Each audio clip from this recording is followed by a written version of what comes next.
Welcome back to Lit Talk, the podcast where we explore stories not just through what they say, but how they make us feel as a reader. Today we will tackle Footnote to Youth by José Garcia Villa, but this time we're approaching it through reader response. We'll be exploring how your individual experiences shape your understanding of this classic Filipino short story. Right, I'm Neljon, and now, instead of focusing on what the author mean, we're focusing on the what the story mean. To us how the speaker to our experience, emotion, and reflection as reader. And I am Kate, and today we're diving into Jose Garcia's Villa short story, Footnote to Youth, by using a reader response approach. So let's jump in. Footnote to Youth follows Dodong, a 17 years old who insists on marrying young. He believes he's ready for adult life, but as the years goes by, he realizes that youth often doesn't understand what it's asking for. As readers, footnote to youth show us that the choices we make in youth while fully of passion, and it's only hindsight that we fully understand what we gave up.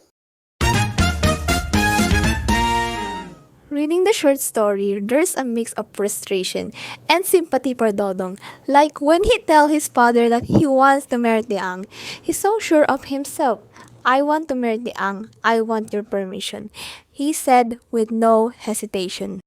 And the father's response, "You were a very young Dodong," was very calm. But it felt weight behind it. As a reader, it really hints how often to think that he is ready for life's big steps until it realizes they are not ready. Exactly. Readers might stuck their minds in the cycle in the story.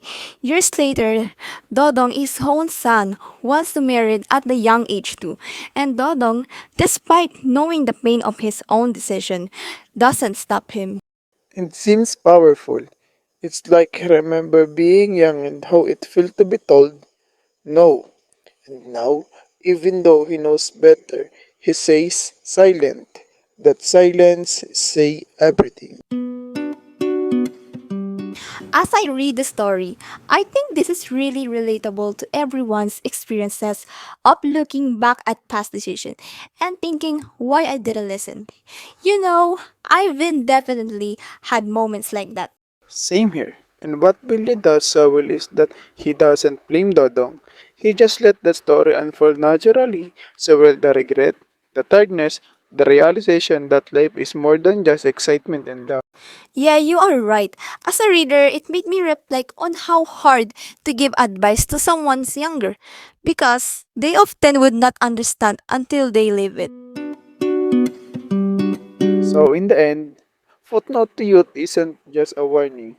It's a reflection, a quiet, honest look at how youthful confidence often clashes with life's reality. And through reader response approach, we don't just read Dodong's story. We see ourselves in it. It reminds us that youth may be strong, but wisdom comes too late. And that footnote in the title, it feels like a message to all of us: don't overlook the small trust that experience has written in fine print. Thank you so much for joining us on Lit Talk. If this story spoke to you, share this episode with a friend and tell us your own thoughts. We love to hear how footnote to youth resonated with you. Until next time, keep reading and keep reflecting.